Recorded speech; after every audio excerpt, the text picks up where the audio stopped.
Okay. Which number is multiplied by itself that gives the product 81? भनेको दुईटा उस्तै number multiply गर्यो भने 81 आउँछ रे। त्यो नम्बर चाहिँ कुन हो? Which number is multiplied भनेको कुन नम्बर हो जुनले दुईटा नम्बर चाहिँ उस्तै गुणन गर्दाखेरि चाहिँ 81 आउँछ भनेको क्या। Which number is multiplied by itself that gives the 81 भनेको अर्थ के हो भन्दाखेरि नि यो भनेको चाहिँ के भन्दाखेरि 81 को स्क्वायर रुट कति हो भनेर सोधेको हामीले है। 81 को स्क्वायर रुट चाहिँ कुन हो त्यो सोधेको। त्यसकारणले यहाँ के गर्नु पर्यो भन्दाखेरि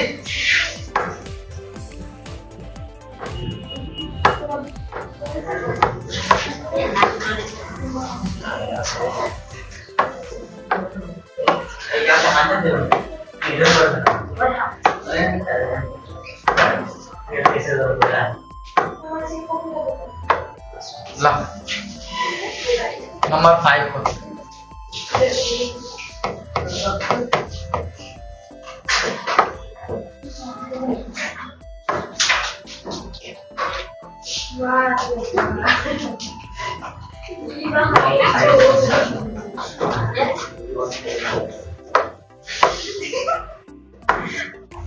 अब हेर त यसमा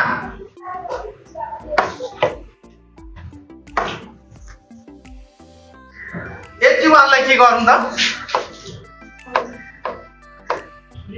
फ्याक्टराइज गरौँ। 81 लाई के गरौँ फ्याक्टराइज गरौँ है। 81 लाई फ्याक्टराइज गर्दाखेरि हामीले जहिले पनि 2 3 5 जस्ता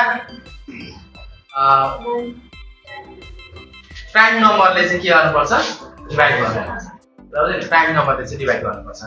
अनि 2 ले डिभाइड हुँदैन किनभने यहाँ इभन नम्बर होइन यो। त्यसैले 3 ले डिभाइड हुन्छ किनभने 8 + 1 9 हुन्छ। 9 लाई 3 ले डिभाइड हुन्छ सो 3 ले डिभाइड हुन्छ पुरैलाई। त्यसैले 3 ले 8 लाई 2 पटक 3 2 जा 6 यहाँ बाँकी बस्छ 2 21 भयो 2 7 जा 3 7 जा 21। अब फेरि 3 ले नै 3 9 जा 21 3 3 जा 9। अब 81 को यसो फ्याक्टरहरु निकालौं। 3 टाइम्स 3 टाइम्स 3 टाइम्स 3 जोडा जोडा निकाल्नु यसबाट। दुईटा जोडाबाट एउटा इन्टु दुईटा जोडाबाट एउटा भनेपछि कति हुने भयो त 9 भयो हैन जोडाबाट निकाल्दाखेरि। यो भनेको के हो भन्दाखेरि 81 को स्क्वायर रुट हो। 81 को स्क्वायर रुट कति हुने भयो त 9 हुने है। अथवा square root of 9 is square root of 81 is 9 है।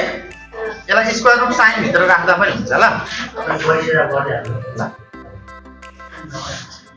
यसरी गर्नु है त।